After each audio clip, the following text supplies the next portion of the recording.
Amen. Honorable colleagues, can we have introductions? We'll start with us, the hosts, then invite the of Defense and Internal Affairs. Thank you. Good morning, Chair and everybody. Wakoli Godfrey, and a member of this committee. Thank you. Chair, Captain Kahonda Denozio, MP in the South Mtoma District. I represent the people of Mubende Municipality. I'm a member of this committee. Welcome. North Chiriandongo, and the Vice Chairperson of this committee. Thank you. A technical team. Thank you, Chair. Once again, good morning. My name is Opio Emmanuel. I'm the clerk to the committee.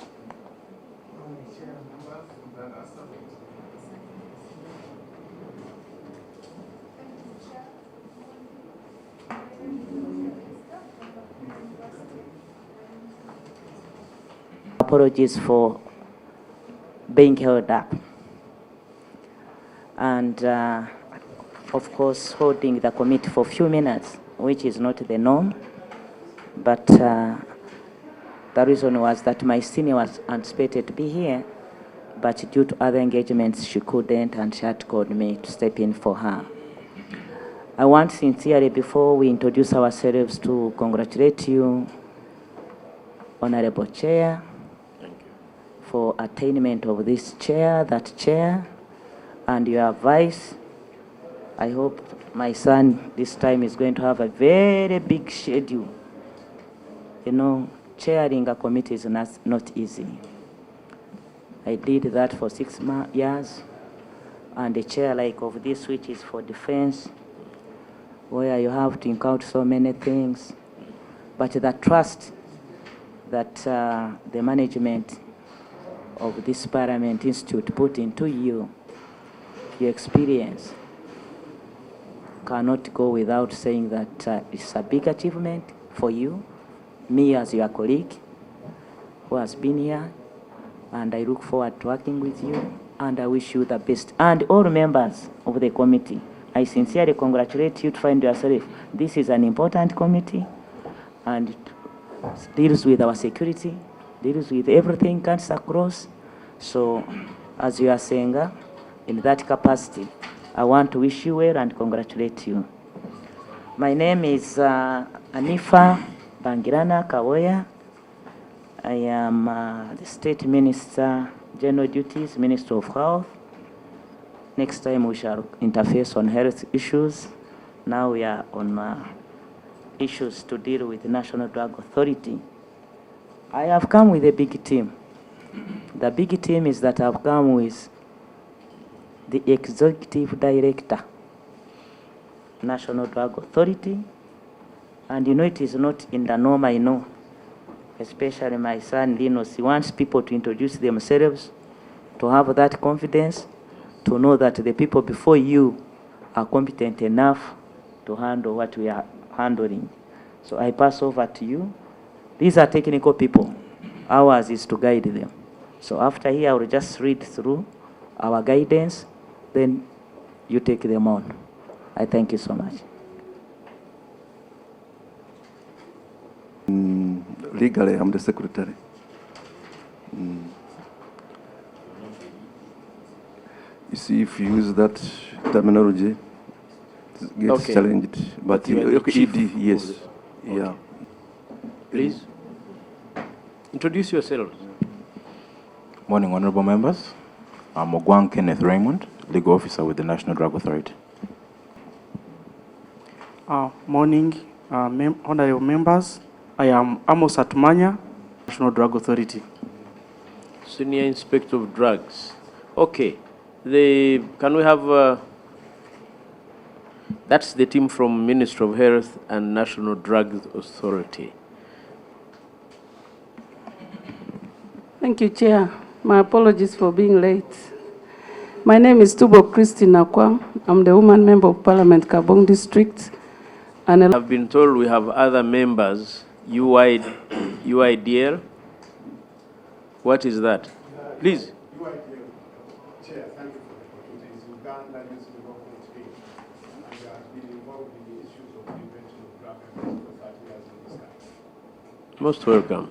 And who are you? I'm the executive director. This is my social worker, Moses. Okay. My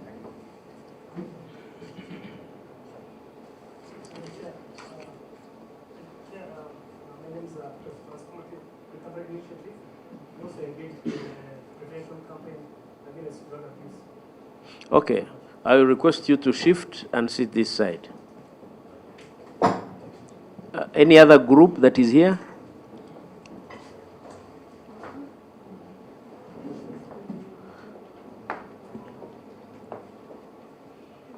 Okay, most welcome. Honorable Minister, and for the first time on 23rd May 2023,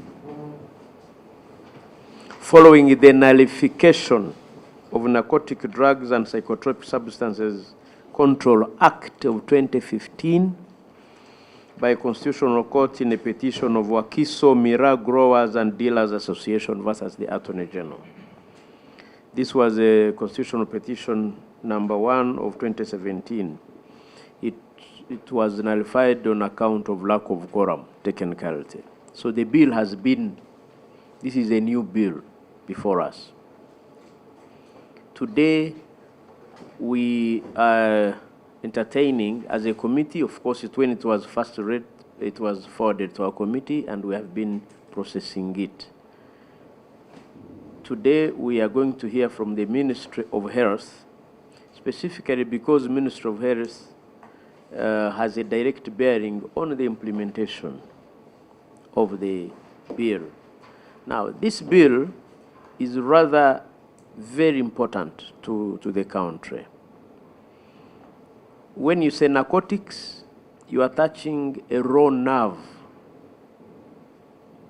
We have been told it is medicinal. We have been told it heals. We also know it kills. Hence the reason for the whole country to have to understand and regulate growing, trade, transportation, everything that concerns that. Last week, the Minister of Internal Affairs appeared before us,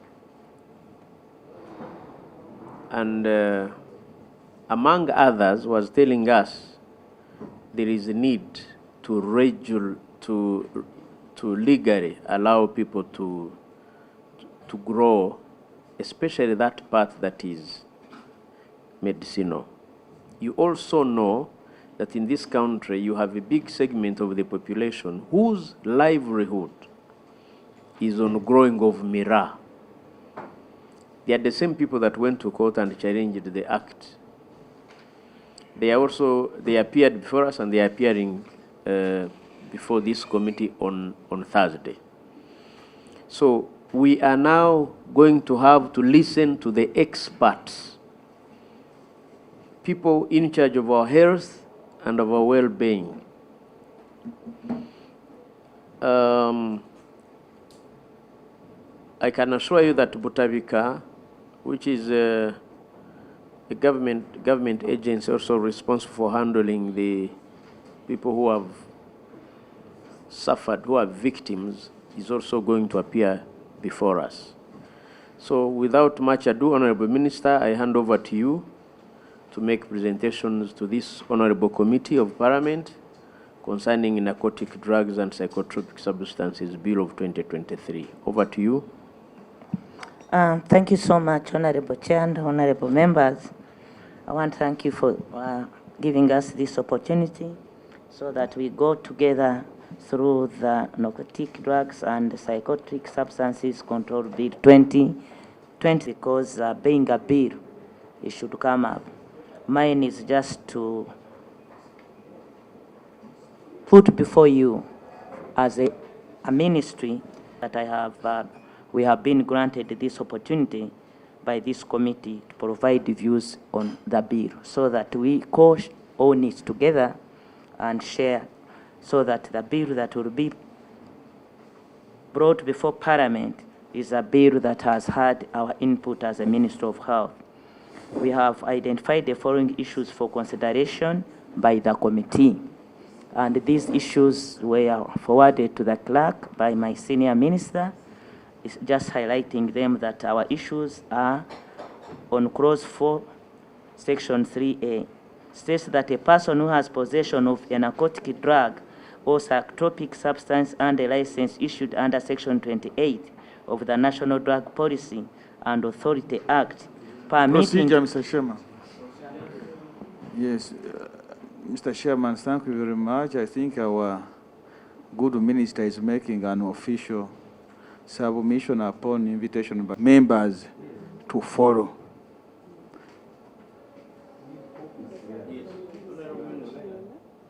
Referring to a prepared text, which procedurally is what exactly we follow. Can we have it supplied to the committee?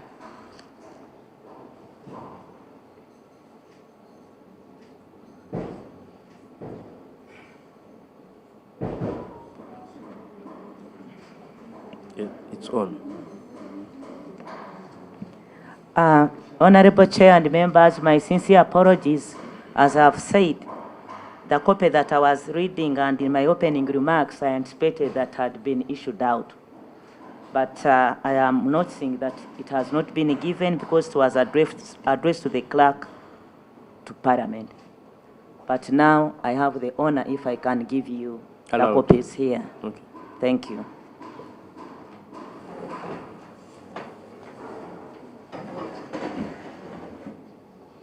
In the meantime, we welcome honorable members. Kindly introduce yourselves. Thank you, Honorable Chair. My apologies for coming a bit late.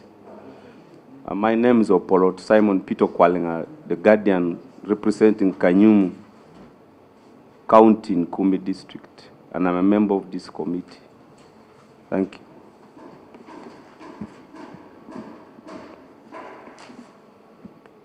Thank you, Chair. Sorry for coming late. I'm Lamwaka Margaret.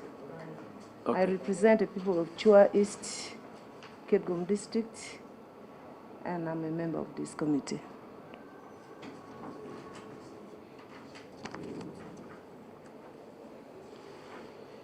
Welcome. If you then I can sign later. Perfect. You have signed the official one, so you can supply the... Thank you so much. The rest.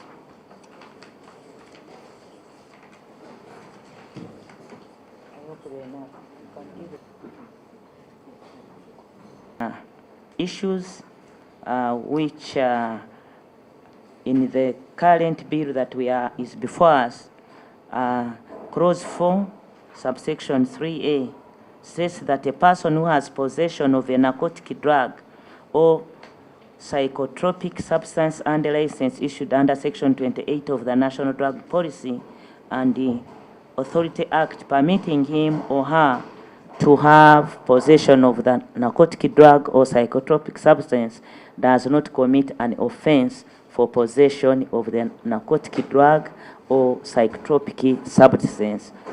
Right, Honorable Chair, this is in line as you have April in your opening remarks saying that narcotic drug is medicinal, it heals, it can kill, it has vital effects on our health. The above clause of the bill cites the wrong section of the National Drug Authority and Authority Act Cap 206. The clause of the bill quotes section 28 of the National Drug Policy and Authority Act, yet this provision addresses withdrawal of authority by the Minister of Health under section 27, which should have been quoted, provides for persons who may be in possession of classified drugs. Classified drugs are Class A, B, and C within the National Drug Policy and Authority Act. Honorable Chair, as I've said, the legal person is here to give further clarification and to substantiate why we do think like the way we have come to the conclusion. We therefore propose that clause 4.3 of the bill is amended to cite the correction provision of the National Drug Policy and Authority Act, that is section 27 instead of section 28. 2.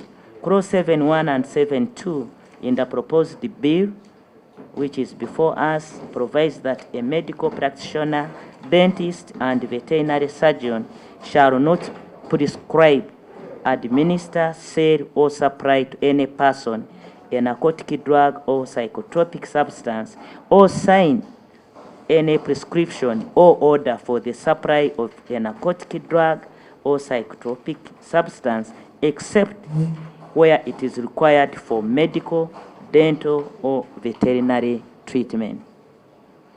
We propose that this clause of the bill be amended to authorize and recognize prescription of the above-mentioned narcotic drugs and psychotropic substances in areas like research, for example, in clinical trials and studies. This will enable researchers to conduct clinical trials without threat of criminal liability. Number 3, Clause 9 of the bill states that any person who in the course of treatment for a physical, dental, or mental disorder is supplied with a narcotic drug or psychotropic substance, or a prescription for a narcotic drug or psychotropic substance by a medical practitioner or dentist treating him or her, and who without disclosing that fact receives an additional narcotic drug or psychotropic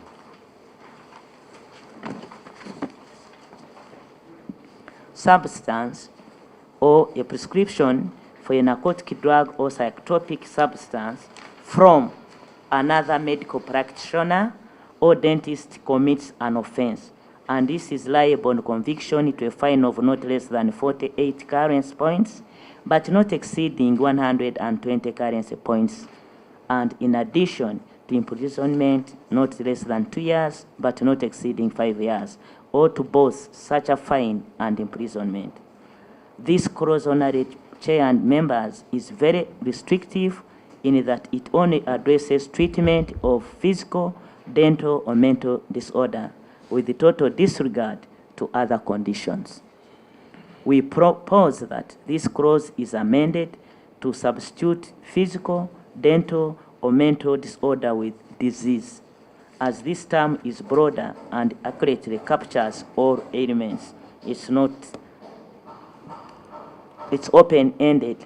Clause 14 of the bill, titled the National Drug Authority to issue licenses for export, import, and manufacture, etc., states that the National Drug Authority may, 1, issue licenses for sale, manufacture, production, or distribution of specified narcotic and drugs or psychotropic substances.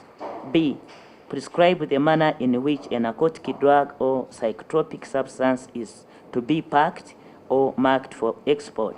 And C, prescribe the records to be kept for the export, import, receipt, sale, disposal, or distribution of a narcotic drug or psychotropic substance. This clause, honorable Chair and members, seems to grant National Drug Authority the mandate to regulate the specific narcotic drugs or psychotropic substances. However, the scope of the provision is limited and does not properly capture all the activities that must be carried out by the National Drug Authority to effectively regulate narcotic drugs and psychotropic substances. We therefore propose that this clause be amended to include clarity and provision for other activities that shall be undertaken by the National Drug Authority. For example, 1, registration of narcotics, drugs, and psychotropic substances. Number 2, regulations of the sale, retail, and wholesale of narcotic drugs and psychotropic substances, regulation of manufacture, processing of narcotic drugs and psychotropic substances, regulation of distribution and storage of narcotic drugs and psychotropic substances.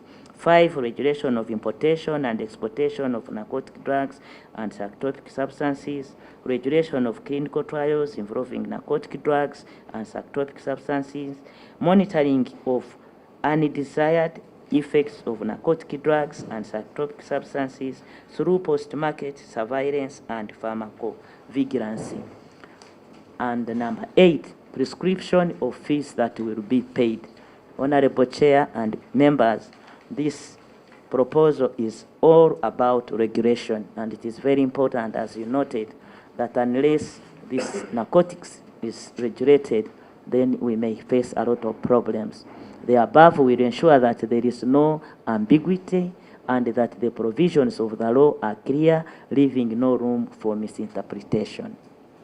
Lastly, we propose that the Ministry of Health be expressly empowered by this clause to make regulations that will enable clear implementation of this provision. Clause 67, titled Government Obligation to Take Measures for Preventing Drug Abuse, states that, subject to this Act, the government shall take such measures as it deems necessary or expedite for the purpose of preventing and combating abuse of narcotic drugs and psychotropic substances and the illicit trafficking of narcotic drugs and psychotropic substances. This proposed provision is in conflict with Section 2(1)(c) and I of the National Drug Policy and Authority Act, as these provisions provide for promotion of rational use of drugs in both the public and private sector and to fight against drug and substance abuse. The conflict relates to who has the authority to prevent and combat the abuse of narcotics and psychotropic substances.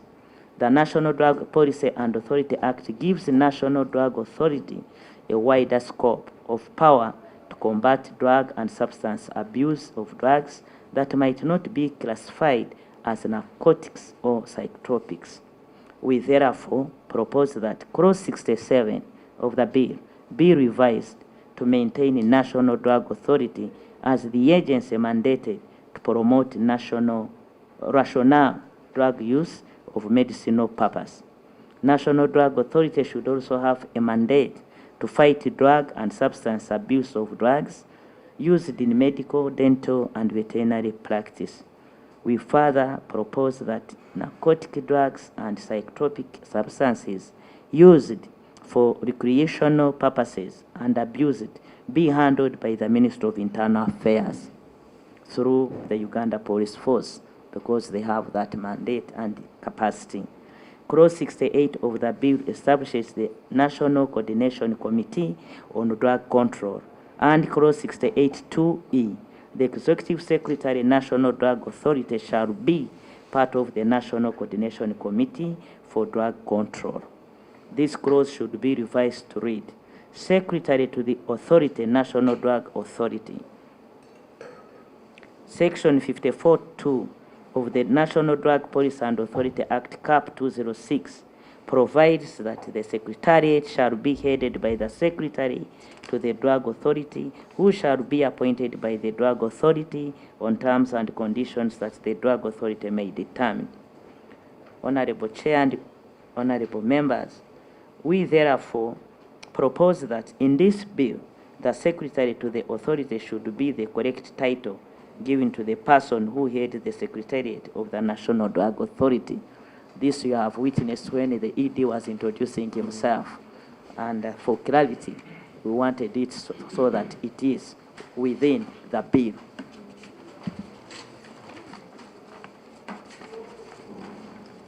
Bullet 7, Clause 60, 1, 2A, 2C, 2G, and 2J of the bill lists the functions of the committee to include developing and implementing a national plan of action for drug control, updating and adapting drug control laws and regulations, undertaking research on drug addiction, ensuring coordination and support of the activities of non-government organizations and associations participating in drug abuse and control, as you saw some of them present here. The above clauses may be misconstrued to give the impression that the committee will undertake some of the responsibilities vested upon National Drug Authority by the National Drug Policy and Authority Act, Cap 206. In particular, Section 2(1) and C, on the promotion of the rational use of drugs in both public and private sector. Section 1H, on compliance with the international regulations on drugs, including conventions on narcotic drugs and psychotropic substances under international control, and 2.1i on fighting against drug abuse and substance abuse. Further, the clause refers to drugs and not narcotics and psychotropic substances. We therefore propose that the clause be amended to specifically refer to the narcotic drugs and psychotropic substances and not drugs in general, to avoid ambiguity and prevent a situation where there is a dual mandate in the law. 8. Clause 94 of the bill repeals section 26, 29, 47, 48, 49, and 61B and C of the National Drug Policy and Authority Act. By repealing these sections, National Drug Authority shall be rendered helpless and useless. Sections 26, 29, 47, and 49 of the Act should be retained in their current state as they are needed for the National Drug Authority to effectively undertake its mandate. This is in relation to 8, which I have just read above. Therefore, we strongly propose that the above-mentioned sections of the National Drug Policy and Authority Act should not be repealed, but rather be maintained. However, Section 48, which involves smoking of Indian, what is this? Hemp. Opium, should be left in the bill to be handled by the Ministry of Internal Affairs through Uganda Police Force. And we are happy that you say you are meeting with the Ministry of Internal, because part of it also is under their mandate. National Drug Authority is of the view that Section 61B, which provides for a withdrawal of the license or permit for a period not exceeding 5 years, is retained in the NDPA Act because this provision forms part of the administrative arsenal that National Drug Authority uses in enforcing the provisions of the National Drug Policy and Authority Act. The repeal of this Section 61B in the NDPA Act will restrain and hamper National Drug Authority from effectively carrying out its mandate as provided for under the National Drug Policy and Authority Act. We, therefore, as a ministry, still strongly propose retention of Section 61B and 61C of the NDPA Act, provide for National Drug Authority to cause the items in contravention to be impounded, forfeited, destroyed, or disposed of. In Clause 11 of the Narcotic Drugs and Psychotropic Substances Control Bill 2023 is already catered for under Section 49 of the National Drug Policy and Authority Act, thereby rendering it redundant. We therefore propose that Clause 11 of the bill be deleted to avoid unnecessary duplication of mandate. 9. Under the 4th schedule of the bill, Catha idris is designated as a prohibited plant. Catha, this is the Amairungi, the common one, is an evergreen. It is called Catha edulis. Catha edulis, Catha or Amairungi is an evergreen flowering shrub that grows widely and is also cultivated commercially as a bush or small tree in East Africa and the Arabian Peninsula. The plant is seedless and hardy and grows in a variety of climates and soils. The environmental and climate conditions determine the chemical profile of that catha leaves. Catha use is the Horn of Africa and the Arabian Peninsula has become a prominent and widespread habit. The habit of chewing cat to experience its euphoric and psychostimulant effects has prevailed for centuries among the inhabitants of the Horn of Africa and the Arabian Peninsula. Scientifically, catha is a stimulant that contains more than 40 alkaloids, terpenoids, flavonoids, sterols, glycosides, tannins, amino acids, vitamins, and minerals. Honorable Chair, and colleagues, you have seen those are the terms. The major alkalies in kata are phenylalkylamines and the cathedrines. The phenylalkylamines comprise cathinone, cathine, and norepinephrine, which are the major active constituents. Cathinone and cathine are scheduled substances under 1971 Convention on the Psychotropic Substances. Honorable Chair and colleagues, I have somebody here who will have to explain these things, because we don't just read canothynes, canonines. So somebody here in my technical team is going to take us through for clarity, so that we follow why we are referring to this section. Cathinone is in Schedule 1, while cathine is in Schedule 2 of the 1971 Convention. Schedule 3. Schedule For record 3. purposes, yes. Schedule 3. Thank you, Chair. Of the 1971 Convention. Schedule 1 drugs, substances, or chemicals are defined as drugs with no currently acceptable medical use and a high potential for abuse, while Schedule 3 drugs, substances, or chemicals are defined as drugs with a moderate or low potential for physical and psychological dependence. Schedule 3 drugs abuse potential is less than Schedule 1 and Schedule 2 drugs, but more than Schedule 4. Unlike cannabis, kata as a plant is not classified under the single convention on narcotic drugs although it is illegal in some countries such as Saudi Arabia, Malaysia, and United States of America. Honorable Chair and colleagues, we therefore propose that the cultivation, distribution, and use of kata should be controlled by the Ministry of Internal Affairs.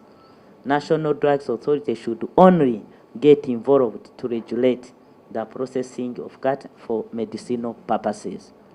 That is where our mandate as Minister of Health through the National Drug Authority can go. The mandate of distribution and control, we think highly that the Minister of Internal Affairs has that mandate. National Drug Authority would once again like to extend its appreciation to the committee for being invited to participate in this vital process. Chair, Honorable Chair and honorable members, I thank you for listening to our opening for this committee, and where there are any other clarifications that are needed, the technical people are the more expert people to explain to both me and you why we think that we need these clauses that we have outlined to either not be repealed or the proposals we have made. I thank you so much, and we are here to listen from you and to take further clarifications,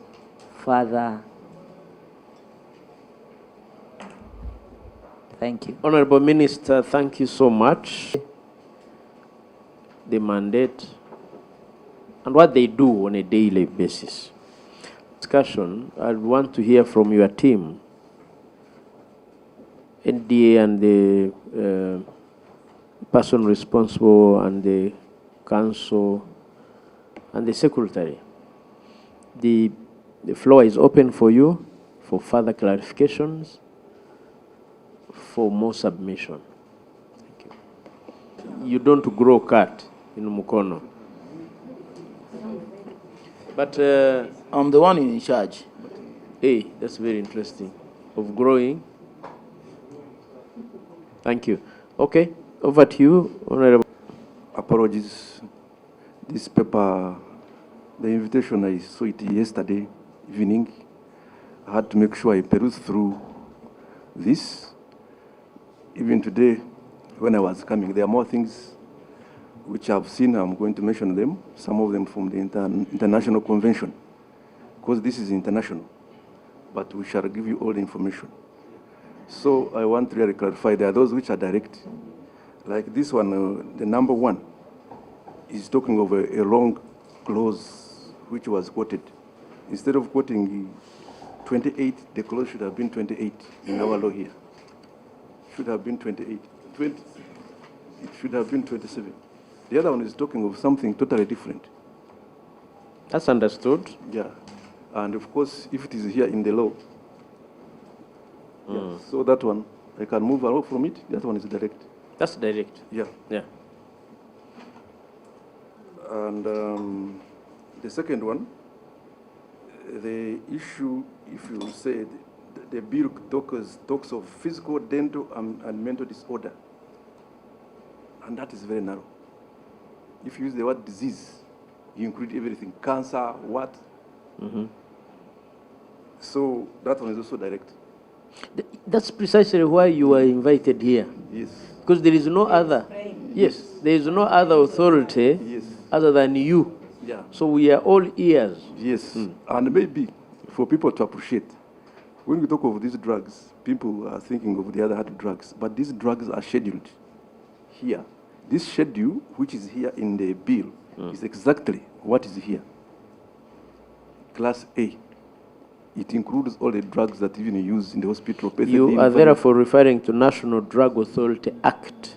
Yes. This schedule, which is here, is exactly the same schedule which is in the bill. Yeah, and this is international. It is got from the INC. From the convention. So when we are talking about this, be aware that we are talking all these drugs that are used in hospital for all those sorts of ailments, but in that section.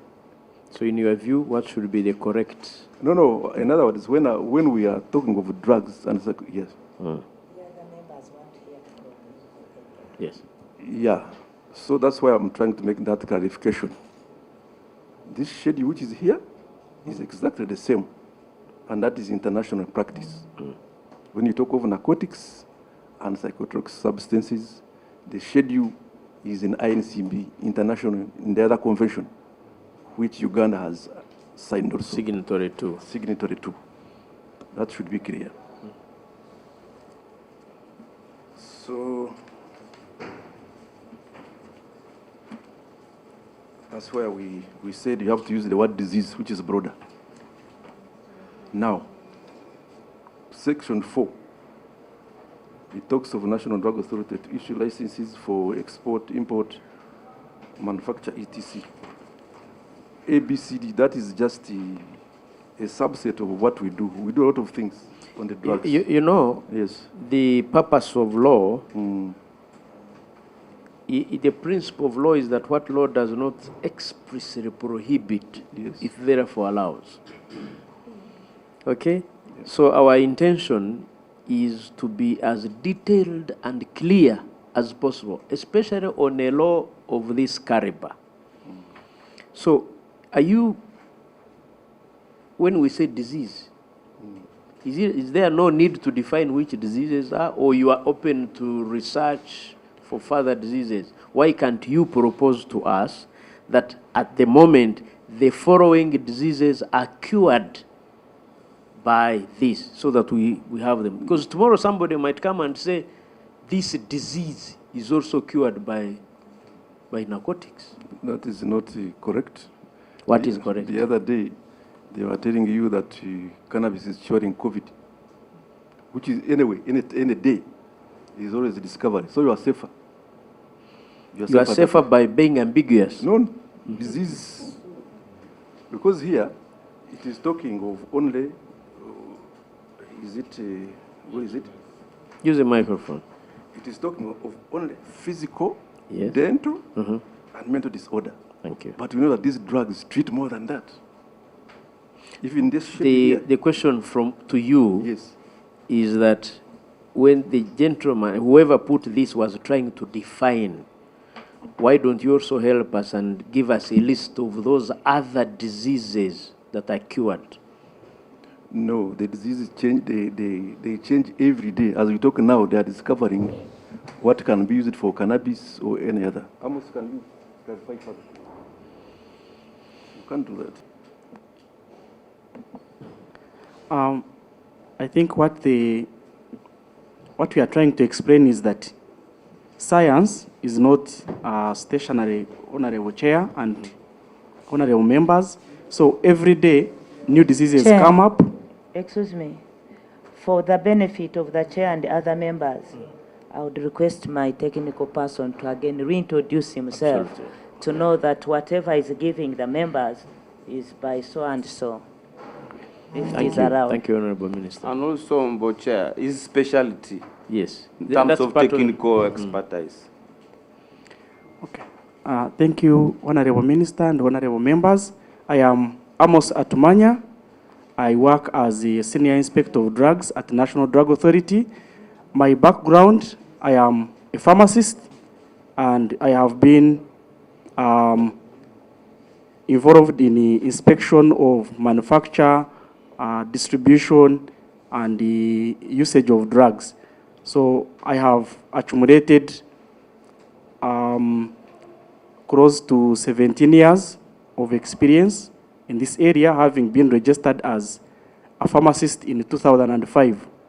And consequent to that, I have worked at the National Drug Authority from March 2006. And through my work, I've been able to see how drugs are formulated and manufactured in the different parts of the world, in the US, in Europe, in Asia, and different parts of Africa. We have also, of course, practiced in Uganda as a pharmacist, so I know how drugs are used at the different points of use, in which conditions, and all that. So it is from that point that I am speaking about the use of medicines in the different conditions. Go on. So what I was explaining is that in medical practice, things change every day, like in science.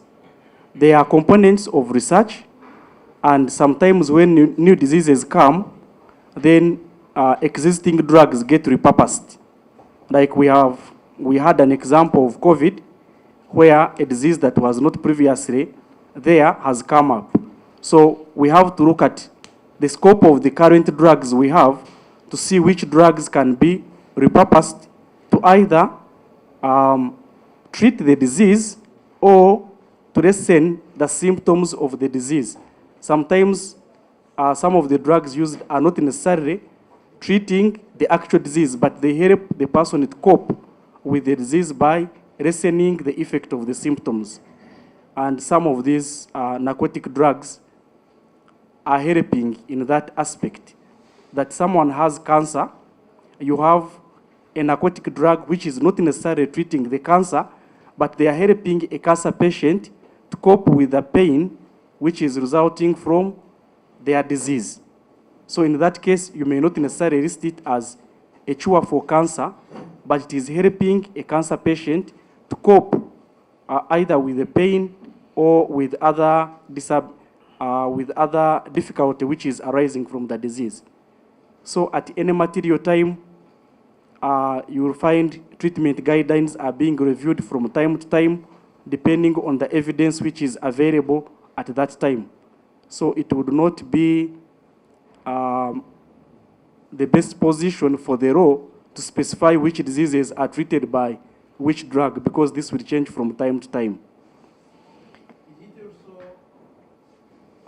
Is it also true that, okay, from your experience, that some people could also abuse that by alleging they are using this for purposes of treatment? Have you come across it? Honorable Chair, the practice in medicine is that a registered practitioner does not use methods which are known to themselves alone. When you come up with a proposal on treatment of a condition, it is subjected to scientific review and peer review.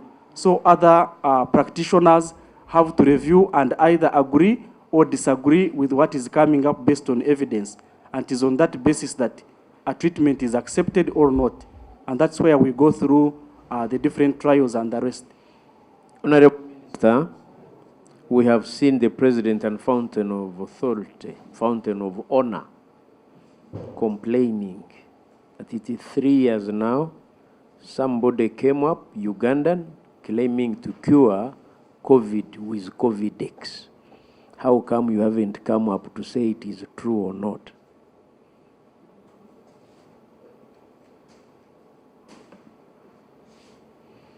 Thank you so much, Honorable Chair members. I put that one to the ED. Yeah, thank you very much. I think you remember that the National Drug Authority authorized that drug to be used to aid in the treatment of COVID, treating, maybe I can use an example. If you have a cough, we give you a cough syrup and it helps you alleviate the symptoms. But the issue of it killing the virus has to be proved scientifically, and we authorized the innovator, the principal investigator. We give him a certificate to go and carry out a clinical trial for us to get evidence, and we are waiting. You are waiting. Honorable Bashir. Thank you very much, Mr. Chair. Mr. Chair, with all due respect, I don't, but I want to register my apology in advance if my submission will border on some disappointment. Because, Mr. Chair, my expectation as a member of this committee, I don't want to talk for my colleagues, was that this interface with the Ministry of Health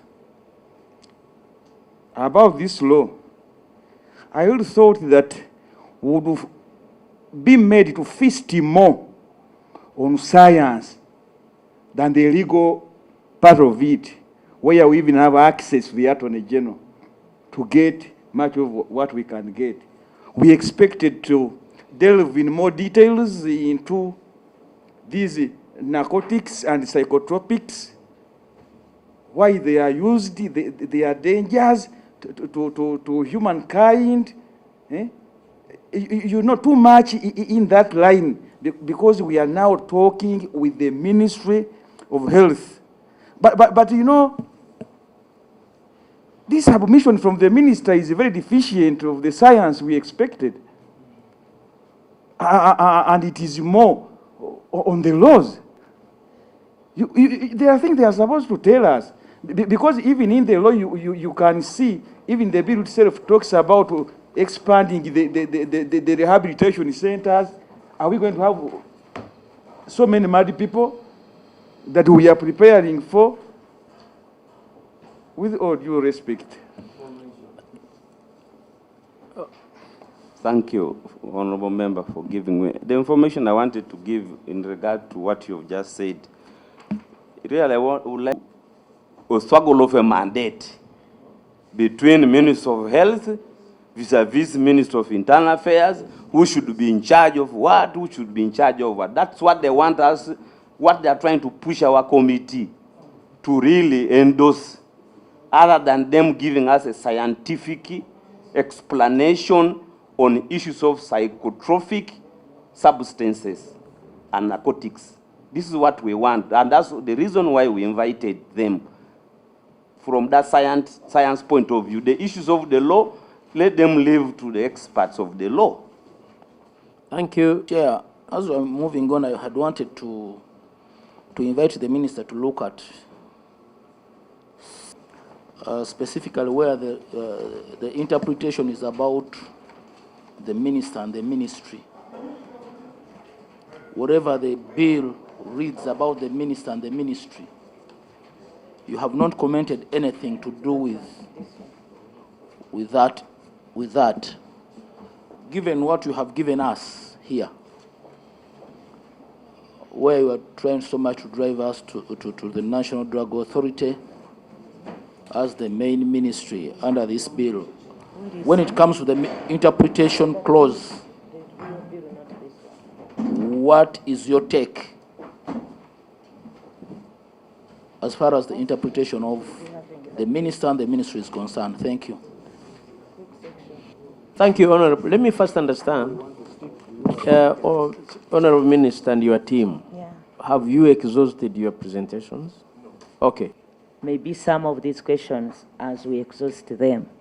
But I want again, with due respect, to refer to the invitation that we received. The invitation is, and I quote verbatim, the Honorable Minister, Minister of Health, invitation for a meeting with the Committee on Defense and Internal Affairs to consider the Narcotic Drugs and Psychotropic Substance Control Bill. When we are considering a bill. Continue. Okay. Reference is made to our letter this dated 4th July on the above subject, wherein the committee invited you to give your views on the bill. The meeting did not happen, and there was no formal communication from your office. Therefore, the purpose of this communication is to invite you for the meeting with the committee on Tuesday, which is today, 11th July 2023, at 10 a.m. in room 14 on ground floor on the north wing at 10 a.m. where we are now. In the meeting, you will be required to make a presentation on the specific narcotic substance and your mandate. Mandate. It is mandate, and we are referring to our mandate. We are not competing. Honorable Chair, let me continue. Mandate, and one honorable member says, it's like we want you to endorse our mandate. We have been asked to be specific on our mandate. We have contained in the bill and respond to any other matters arising there too. We have come out specifically to address our mandate. That is why our presentation, in reference to the bill, we are looking at our mandate, and we have gone further, even to justify why we think. Chair. I am about to conclude. When you ask let her us, finish. You'll have how a do we chance. move? Because if you want us to come here with scientific, it would have been clearly said, we want you to come and explain scientifically why we should have this, then scientifically. Mr. Chairman. Mr. Chairman. Honorable colleagues, actually what the minister read, you have discharged your duty on one, but there's the other. You'll be required to make presentation on the specific narcotic substance, and so you have discharged your duty on mandate. Now we are waiting to hear from you and your team on the specific narcotic substances. Thank you so much, Honorable Chair, and thank you for bailing me and my team out. We have done one on the mandate, so there is no reason to charge us. Why are we on the mandate? Now, my colleagues, honorable members, you should be patient. Another scientific team, who is the pharmacist, was going on to address the scientific part of it, and even other issues which arise out of our interaction. Now you are too eager for this. Can we conclude on our side? And where you are not yet satisfied, then we will take more of the questions. We can come back even writing them down scientifically. Point of Chair.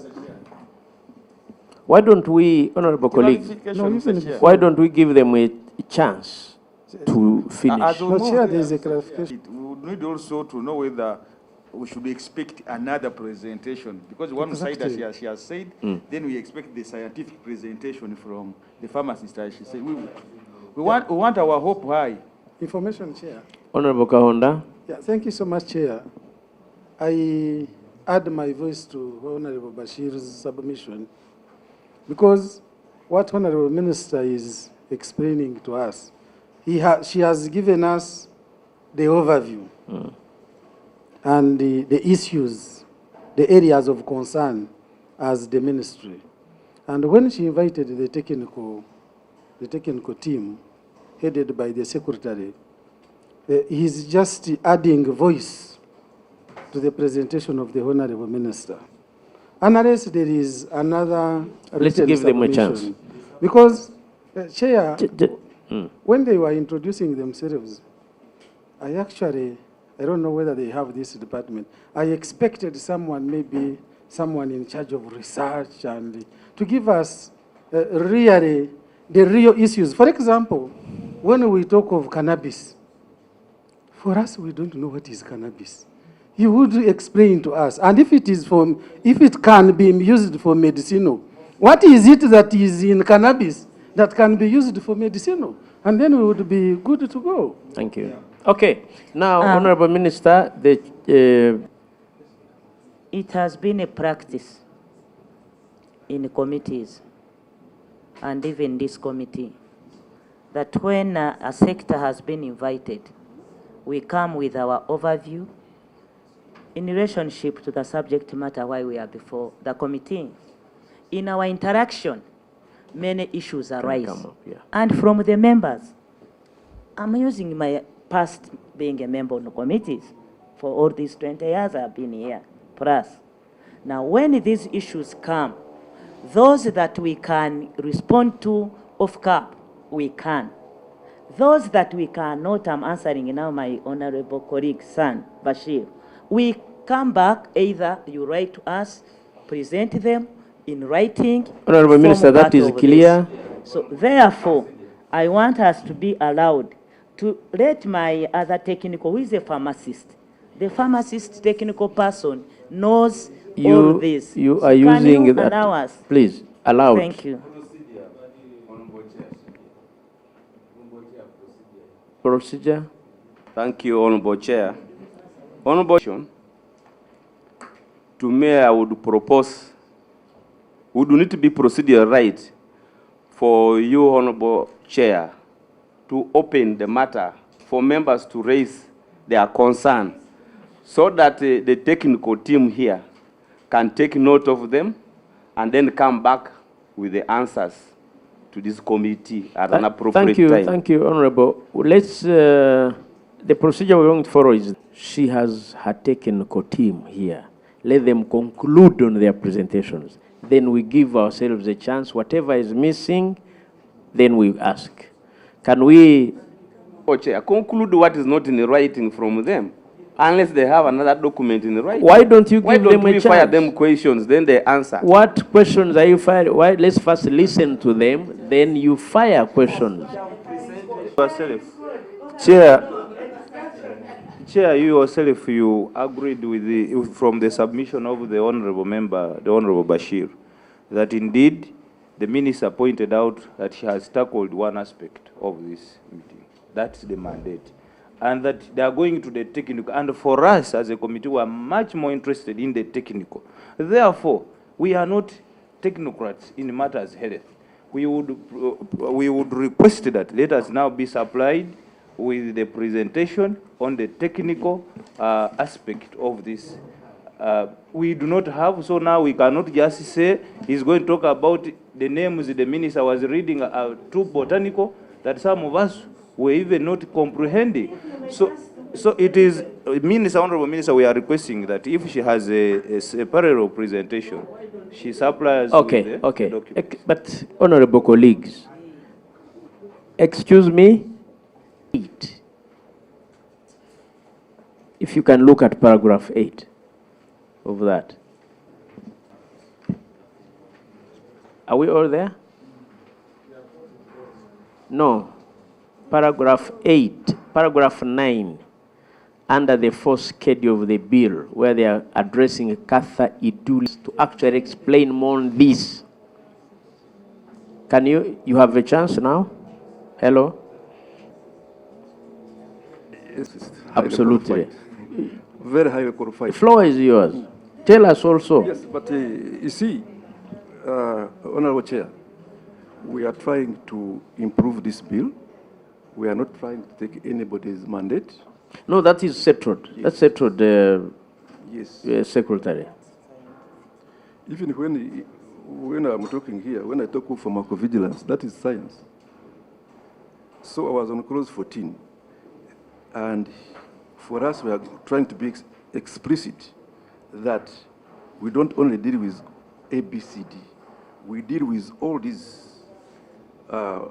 sections. If you look at, we propose that this clause be amended to include clarity and provision of other activities that we undertake, so that we don't leave a lacuna. I may not read all of them. Yeah. So, for those which are direct, I may not go through. Let me go to this, which I think might bring controversies. If you go to clause 7, clause 7, for example, you are talking only you are talking about drug control. And drugs is a wider thing, as I showed you the whole schedule. These drugs for medical use and whatnot. But we are saying, we propose that the clause be amended specifically to refer narcotic, drugs, and psychotropic substances. Because there, in that clause, you are talking of drug. And drug, as per definition, is broader. So we are saying, leave it to narcotic and psychotropic to avoid contradictions. Now,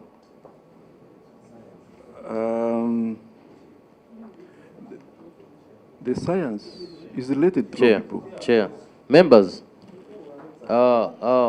Honorable Kwalinga, I'm requesting. Chair, I'm not satisfied there. The Honorable, way we are proceeding. I'm on the floor, please. I think we need decorum also. I'm requesting we ask them questions. Then whatever we are not satisfied with, we give them opportunity to put in writing like what we need. Then we re-invite them and they come and present to us. Because if we are like in a market, we are looking shabby before our visitors, you see. So let's give them an opportunity to present whatever they want to present. Then if we are not satisfied, we shall ask them to come again with written submissions. Thank you, Chair. Okay, now this is for guidance. I'm giving you 5 minutes. You read the law. The provisions were very clear. In fact, Honorable Secretary, you are still referring to mandate. On what? Yes. What is narcotics? What is cannabis? What is cat? Why should we regulate it and not regulate it? There is no other authority in this country other than you. Yes, that's Thank why. you. 5 minutes. Okay, 9. This bill is criminalizing cat. For us, we are saying no, because of science. And why?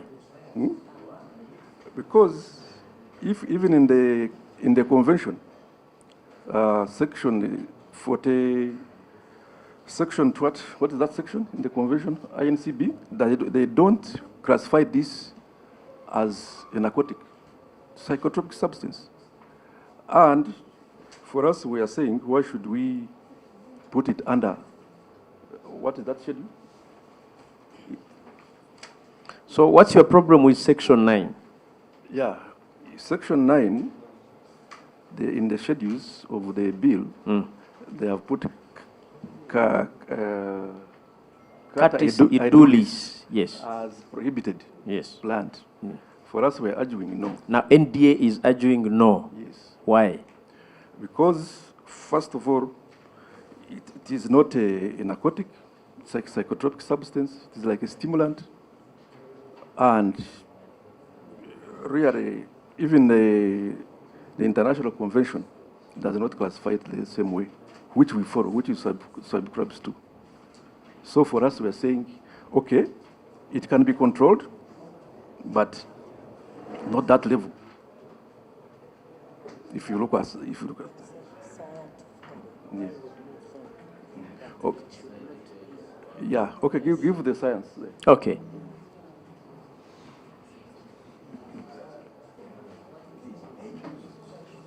You have the floor.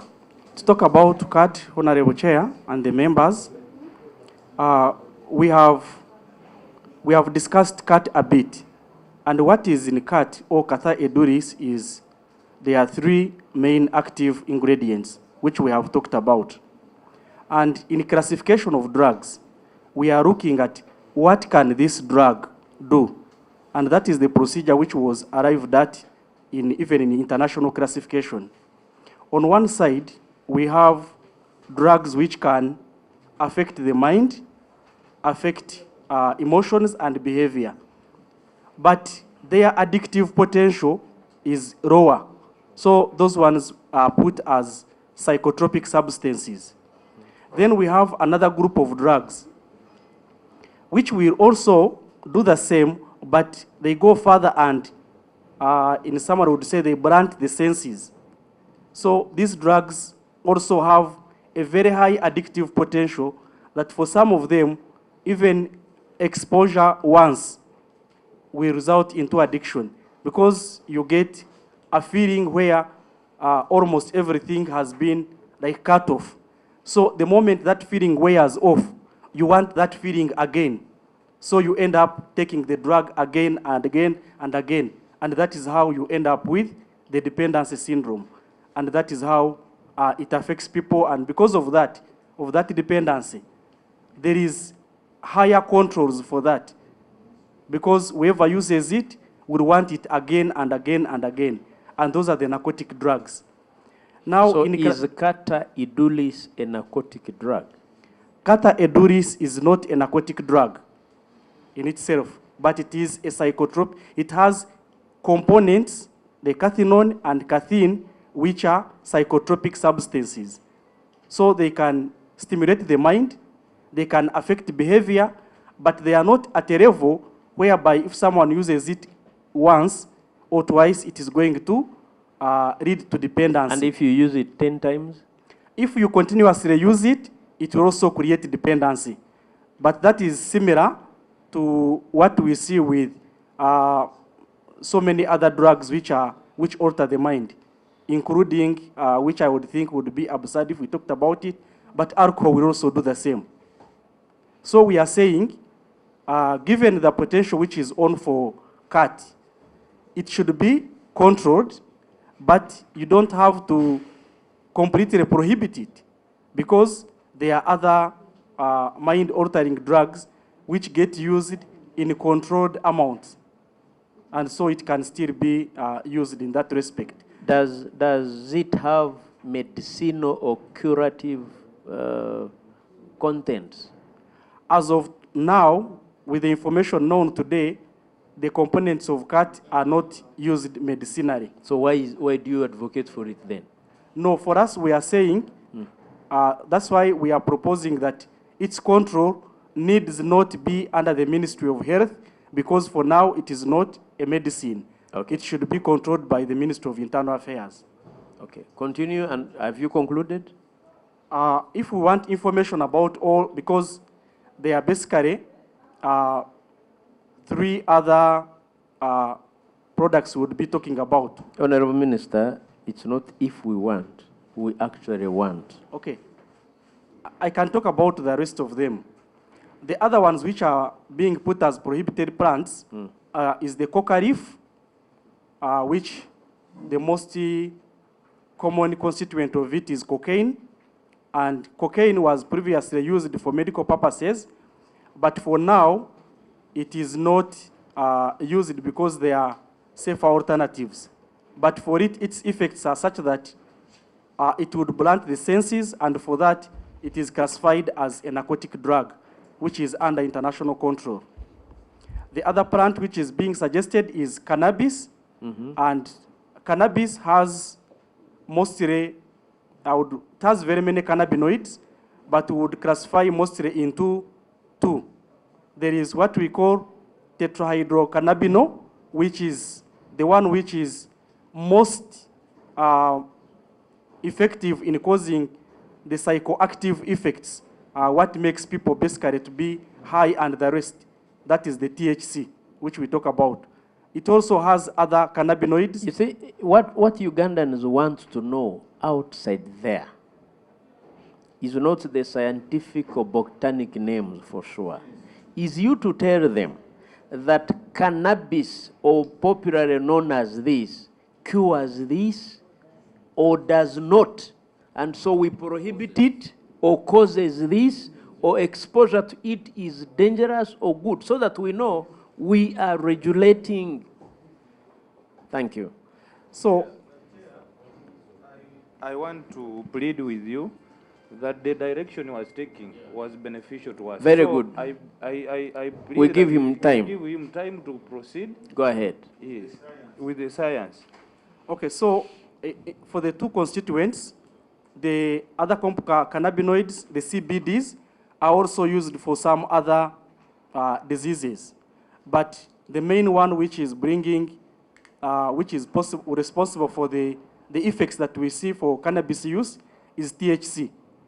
The effect of THC is both beneficial in certain medical conditions, but also if it is used in an uncontrolled environment, in some countries they have authorized what we call recreational use, because it blunts the senses and causes the someone to want more and more and more, then it ends up also bringing other effects. It can cause psychosis. People can run mad from the continuous usage of cannabis and the rest. But in the medical field, it can be used in a control, because it is used in a controlled environment. You have a clinician who is determining what you take, how much you take, when, and for a particular condition. So it is not like an open exposure where you use it all the time. And this is also true for some of the other narcotics which are coming from plants. I've seen one of the prohibited plants, Papaver somniferum, which is commonly known as the opium poppy. And from it, we are getting drugs like morphine, like codeine. These are drugs which are being used for different medical conditions. If, for example, someone is having a persistent dry cough, codeine can be used. It is very helpful. In that condition, they give you what is needed to manage that condition. But if you allow people to access it in an unlimited quantity, it will also bring them psychotic problems. So this is the environment we are looking into, say, there is a component which is health. These are components where it can be used in treatment in controlled quantities by qualified clinicians. Then the other part where it is going to be accessed in an unlimited environment, it needs to be controlled and not allowed. That's why we are saying where it is used as a medicine, if you have cannabis for medicinal purposes, this should be managed under the Ministry of Health for medicinal purposes. Where it is used outside of the medicinal practice, of medical practice, it should be controlled by the Ministry of Internal Affairs as an illegal drug, because it will cause problems if it is used in an uncontrolled environment. Very good licenses to growing of specific plants, substances for that. Can we know? Honorable Chair, currently the authority to issue licenses for cultivation of prohibited plants lies with the minister responsible for health. Yes. Under the current law, before this previous law was abolished, now it gives NDA an advisory role to the minister responsible for health. So that is the legal mandate now which is on. We want the list of those.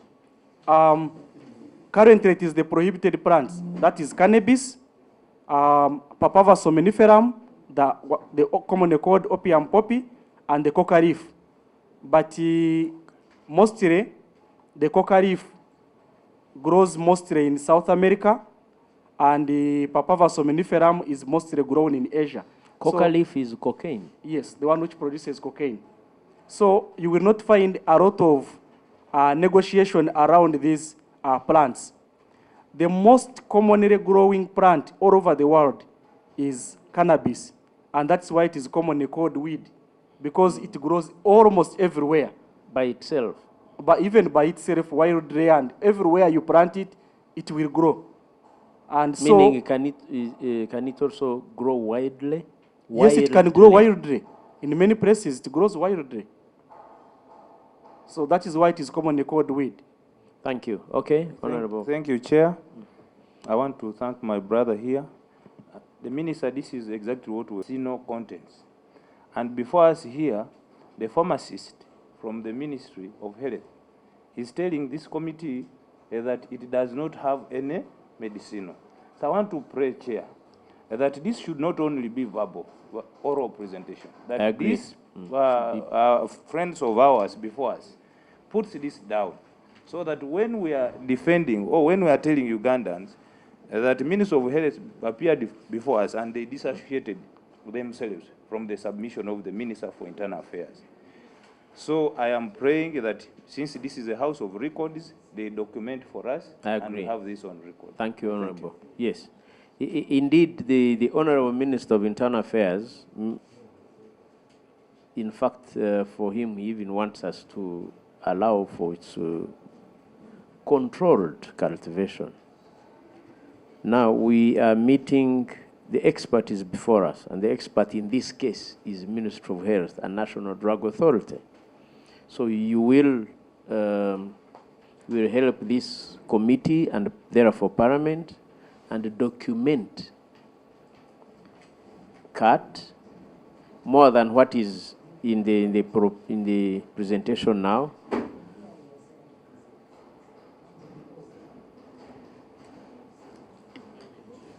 This is clause 9, right? Yeah.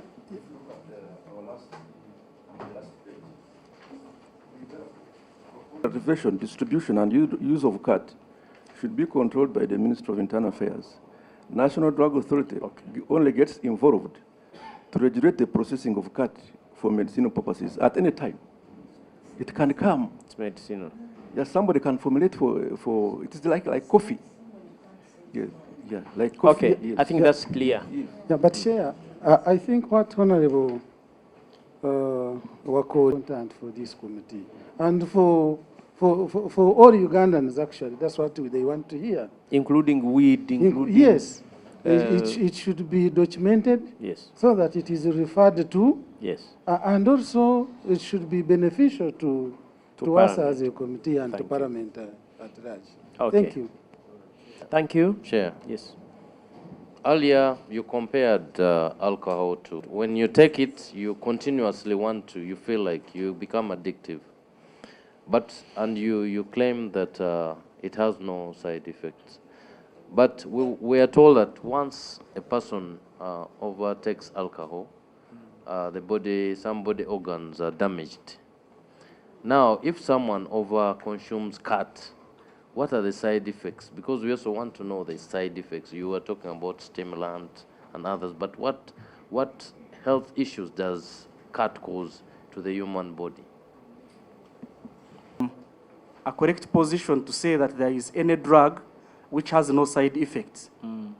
I think the correct position for us who deal with the drugs is that every drug has side effects. There is no drug which does not have side effects. The position normally taken, even for drugs used in treatment of diseases, we look at the risk-benefit ratio. If the benefit outweighs the risk, it is considered as a drug. So it is not possible for any drug or any chemical to have any effect, and it does not have any unwanted effect. There are a number of unwanted effects which come from the use of cat. There are some studies which indicate that long-term usage can even affect body organs, the kidneys, the liver, because these are the organs which are mostly involved. For example, the liver is involved in detoxifying. Whenever you have any toxin in the body, the liver tries to make it less toxic to the body, and then the kidneys are responsible for eliminating it from the body. So these are normally frontline organs which will be most likely be affected. But you're also dealing with the mind. So if anything is affecting the mind in the long term, it will definitely have a number of effects which could come from mind alteration. So in addition to dependency, which we talked about, the need to continuously take, that is the dependency bit. It could also end up having psychotic effects if it is used in the long run. But what has been clearly documented, the major effects of cat are social. You find people, because they are spending a lot of time and a lot of resources in chewing cat, they end up neglecting their families. Of course, this also results into other effects when people are fighting at home and the rest.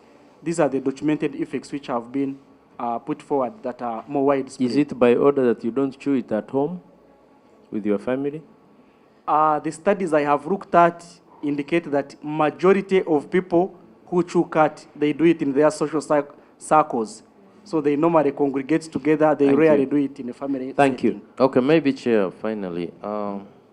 You know you're in charge of, but unfortunately, how do these drugs, all these things find their way in Uganda? Yet you guys banned them, or put a ban on them, on the importation and others. So is shisha a drug, or you people failing in your mandate? And recently, we read in news that a lady collapsed while climbing stairs because she was taking drugs from that were imported from China, and you guys, or NDA, classified this drug as an illegal drug in the country and not good for consumption. So how do these drugs come in this country under your nose? The mandate. And those pills which come in illegally, that's why we're there, crossing borders, porous borders. Sometimes when you get a challenge and we see the thing is crossing, we have to use different methods to tell people to reject. Because sometimes one goes out and brings a packet in a pocket, and you may not detect. So one of the strategies is tell people to reject it by sensitizing them. That is one method. Another one method is enforcing. So it's a multi-pronged strategy. Yes. Okay. Honorable Minister, I'll give a chance to two honorable members to introduce themselves. Then we shall have, because we have a Minister of Health here, and it's now a health activity. So the two honorable members introduce themselves, then I'll give a chance to Coach Bob. Thank you, Chair. My name is Museveni William. Museveni William. Okay. Not Tibamba. I'm a member of this committee.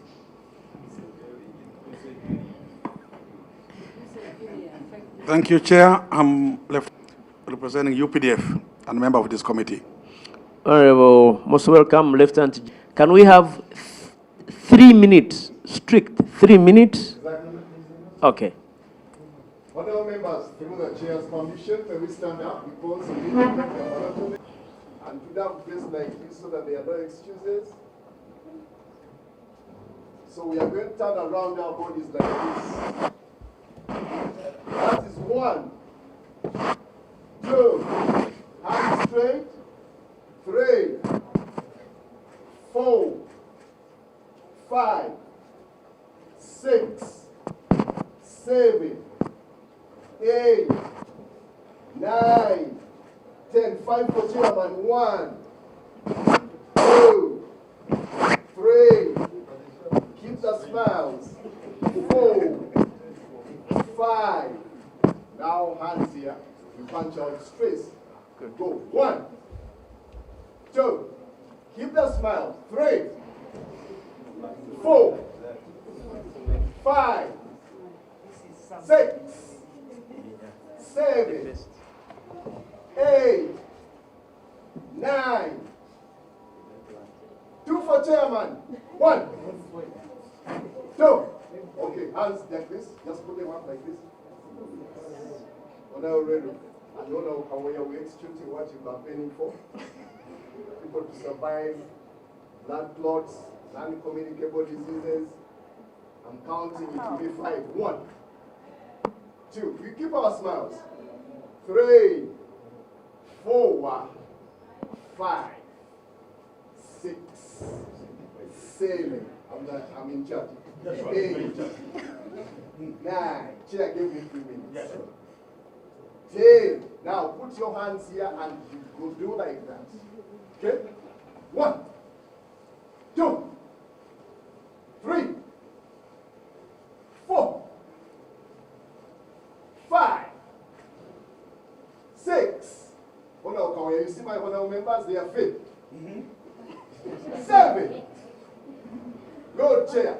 8, 9, 10. Hold your shoulders like this. And we do this.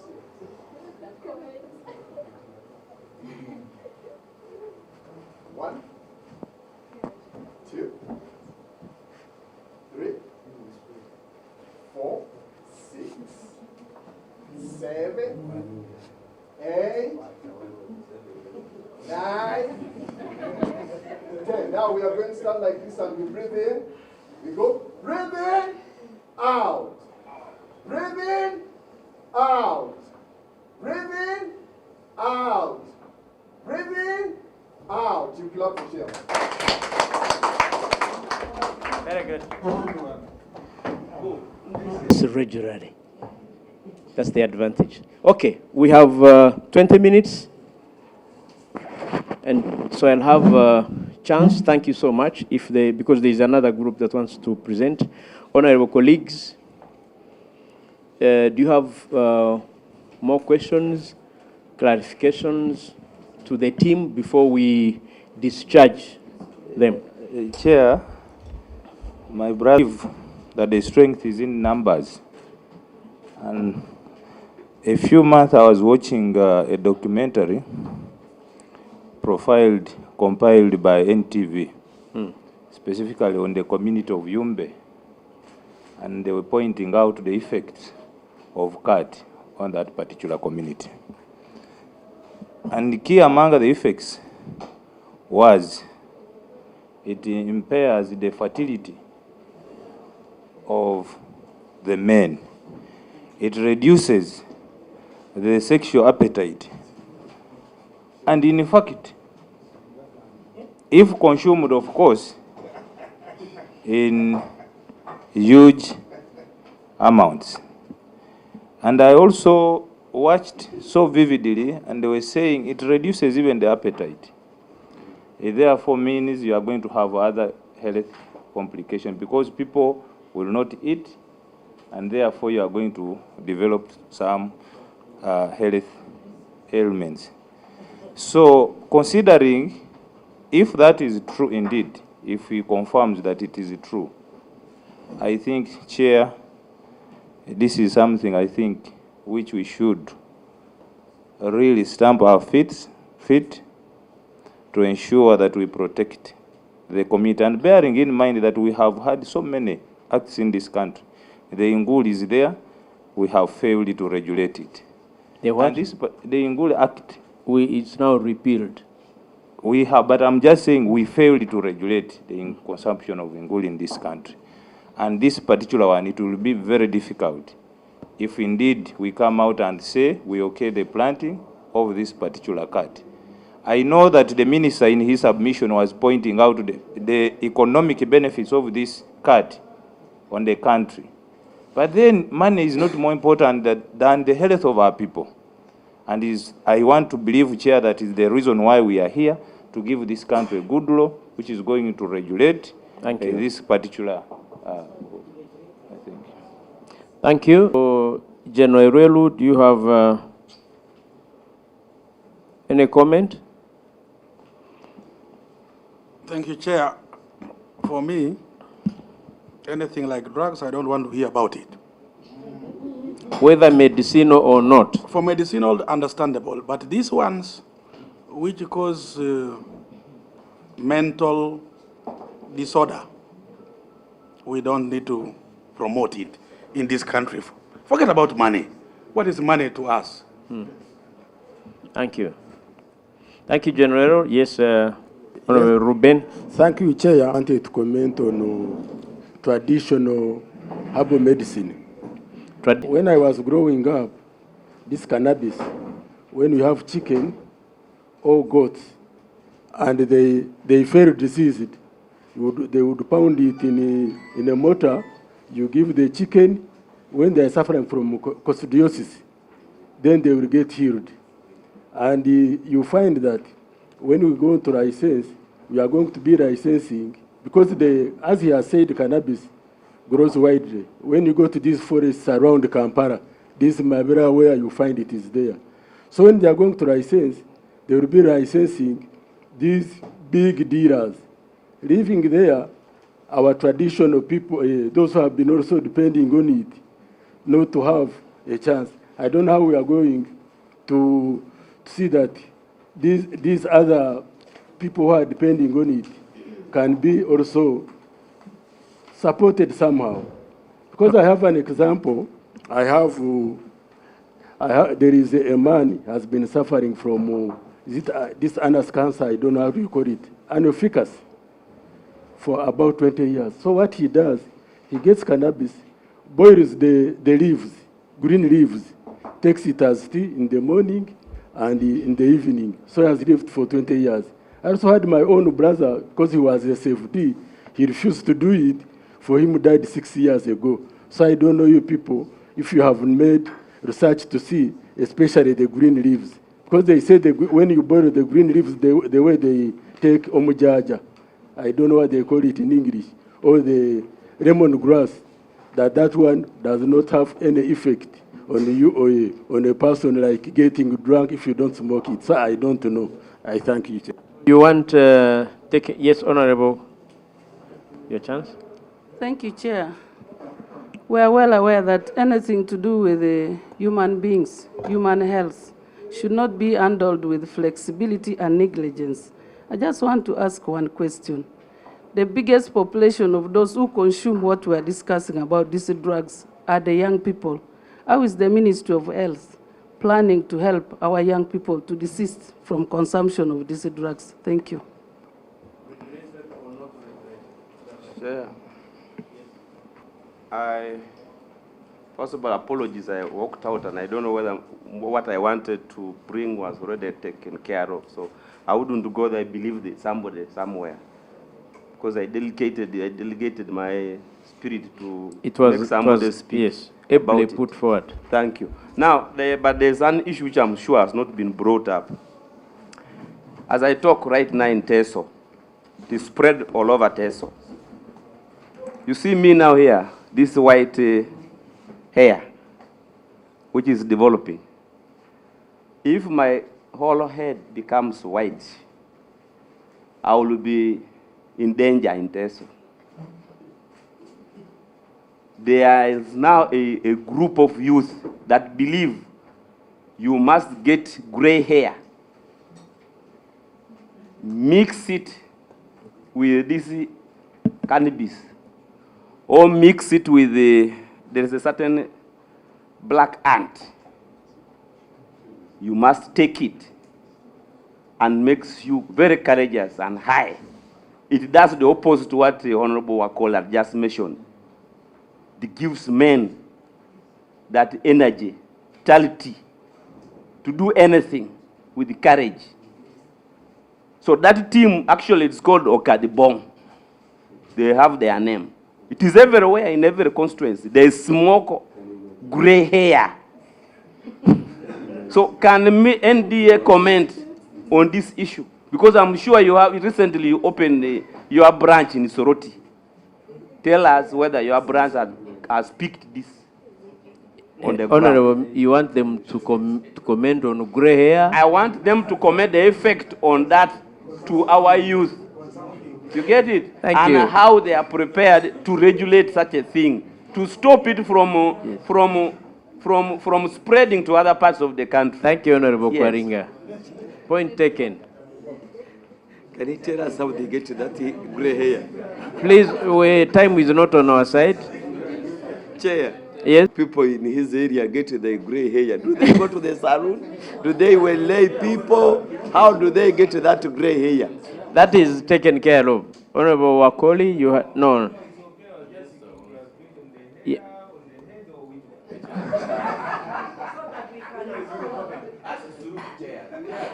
It is clearly understood. Honorable. Much, Mr. Chairman. Mr. Chairman, we are handling a very serious matter. And I want to agree that, our country has been cast in the limelight, at times for bad reasons. Mr. Chairman, this year, World Health Organization outed a report where Uganda topped in the consumption of alcohol on the African continent. You can imagine. That's how we are known now. Number one in alcohol consumption on the Africa continent. And World Health Organization is telling us that a significant portion of our disease burden in Uganda is attributable to alcohol consumption. And they actually mention over 200 diseases and injuries attributable to alcohol consumption.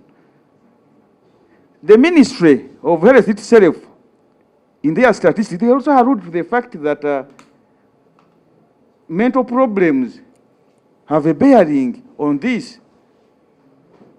Actually, 9.8% of mental health people suffer from alcohol use disorder, according to statistics from Ministry of Health. Here we are now, Mr. Chairman, we are going to add on other things. If we compare ourselves to our colleagues, for example, in Uganda we are talking about, on average, we are talking about consumption of 20 liters per capita of pure alcohol. Well, now look at Rwanda, where the average per capita consumption is 1.8, and Kenya is 2.8. And this one is among the younger people, like the Honorable Wamaka was saying, among the younger people. We are losing a significant portion of who would be a productive labor force of our country. And our scientists told us here that if people begin chewing Miraa repetitively, it results to dependency syndrome. Those people are not going to work. I want to support the Honorable Irweru. When we are legislating, when we are producing policies, we are looking too much about money and what have you. But money will never be more than people. There is no country on the planet that will prosper more than, it depends on the quality of the people. You have to first of all prioritize the protection of the population. And then you can move. So I request our colleagues from NDA to be more tight. When they come and submit that for us, as NDA, we have no problem with the Miraa because we have looked into it, but wherever we move, Mr. Chairman, in Mubende, in Mitiana, we've been in Kasanda, these people chewing Miraa, somebody sits the entire day through the night, up to the morning. If there is anything that is addictive, cat is addictive. Even without engaging science, looking at those people, our youth are spoiled. So we must come out clearly.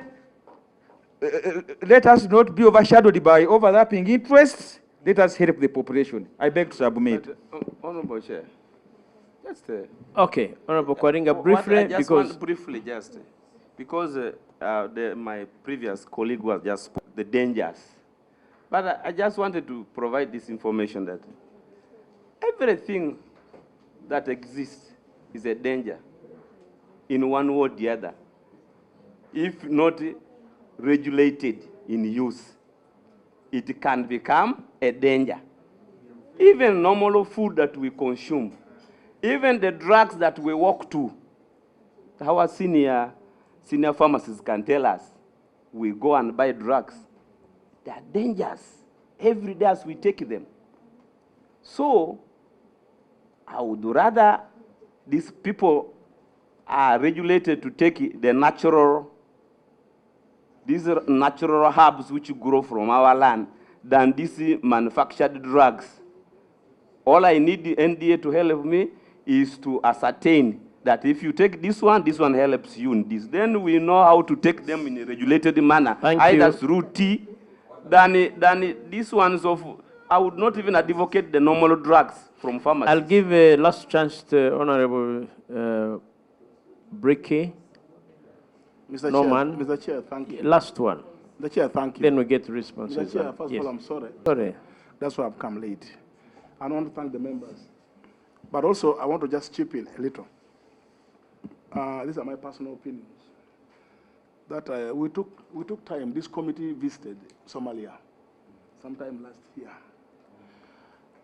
And indeed, we found our sons had liberated Somalia, and a lot of business is booming on the blood of our children. And people are taking a lot of advantage of it. And for us, we are here still debating whether to sell this one and that one. And one of the things which is very serious in the market is called cat. It's called cat, which unfortunately I came here and I found the talk was not very good. A lot of business, Kenya has taken trouble. A full plane, cargo plane, lands in Mogadishu every day, and millions of shillings go to Kenya. And I found they're selling, and those people were happily consuming it. I don't know how we are going to balance, since we think that thing is dangerous here, but since it can grow here, but dangerous here. It doesn't grow there, but it's very good there. I wonder which mathematics we can play. We are good economic mathematicians. So my humble appeal would be, and my brother made it very clear, that everything is dangerous. There's nothing good, by the way, and there's nothing bad. And if we just fear bad things without making them good, then we are failing. A failed state is those who fear bad things. But developed countries are those who change bad things to become good things. That is part of backwardness. It's unbelief. So I thought, if something can work, we are crying about, but to me, yes, sir. General, inform me, sir. It is good that you went to Somalia, and that's why Somalia is a failed state, because of consumption of that. That's why we are there, 16 years, and we cannot come out of it. You have people who are there, always. I didn't know. Be very careful as we look into some of these things. Health is wealth. Health is wealth. Information. There's nothing subtract from that. Information, Chair. You see, when you read, you Google and you get the history of cat, you cannot actually see any scientific attachment on it. It was just a way of life. Thank you. Chair, but I also want to say, it is very wrong to keep on comparing.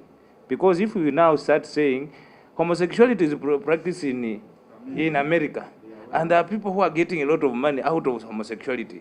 So therefore, we should carry homosexuality and also put it here because there is a lot of money.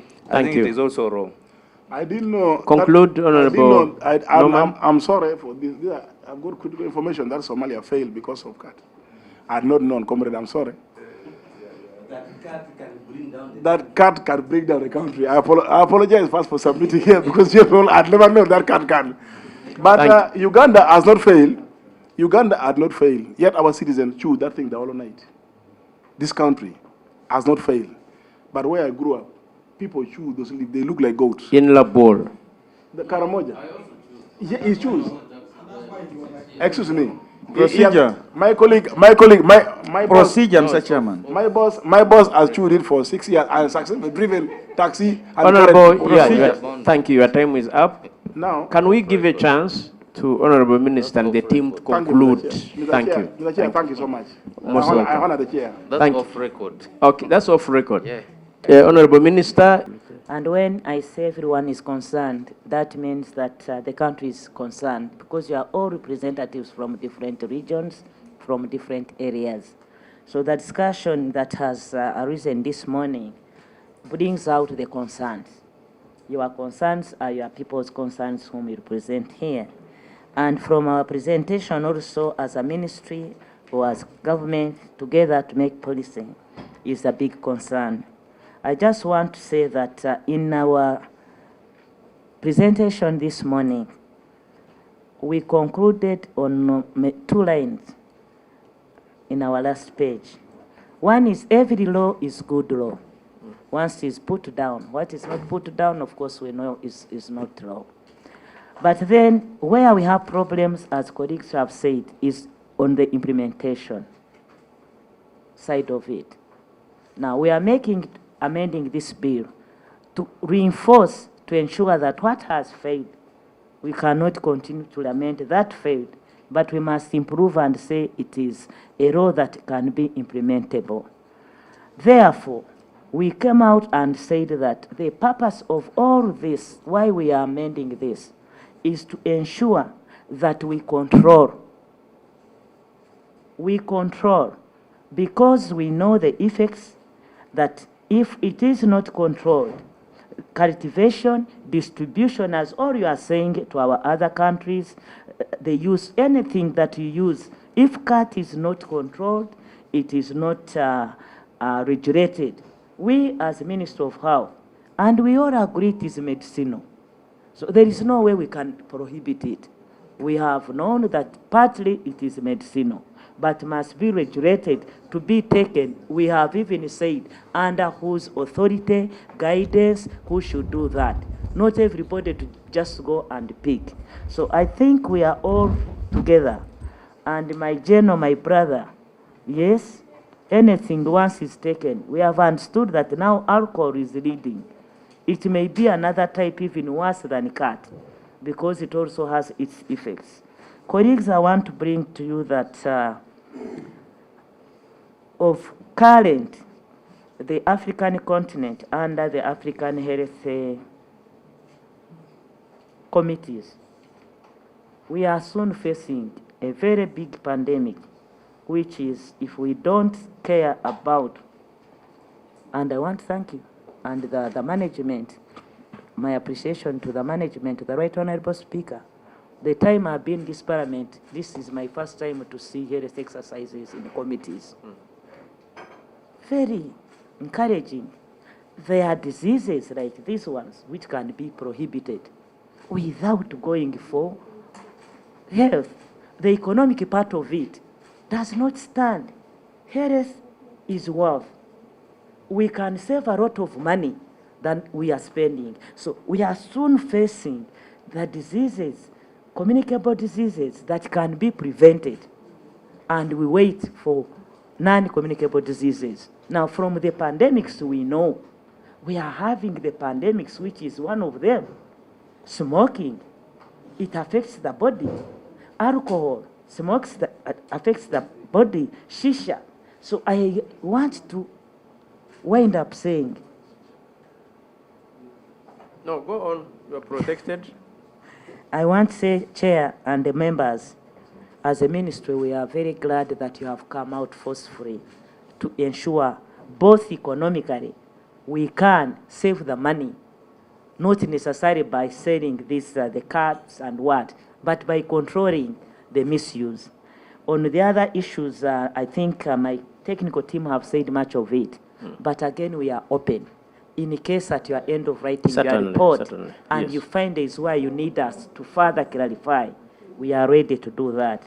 Thank you, On my last of gray hair, as a singer, I can't answer that one because I don't know which hair and what, but we promise to study the issue in Soroti and Teso, investigate. We shall come back here and give you our well-researched finding of the hair, whether it is the other one or the other one, then we shall explain to you. Thank you so much. Thank you, Honorable Minister. I will invite written submissions on the medicinal part of on each and everything, please. Thank you, Honorable colleague. Yes, you see, Mr. Nahamia. We started this thing. Yes. We even compared it with the INCB. There are several What is ICB? International Narcotic Control. So, and even the contradictions which are there in between this and this. Feel free to supply us with more detailed presentations. Okay, please. Honorable Margaret, escort our visitors, not accompany them. I look forward to meeting you in the Harris on the other side. Absolutely. Of our Harris centers, and Okay. if more money comes in. Okay. Thank you. Uganda Youth Development Link, come forward.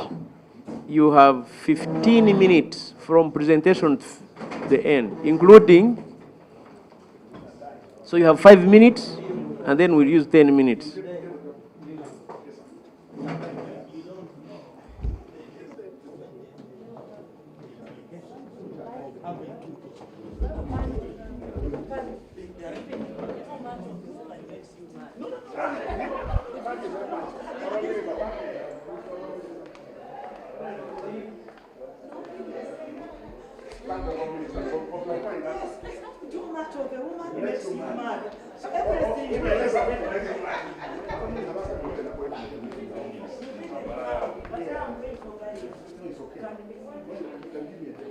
Call for me that.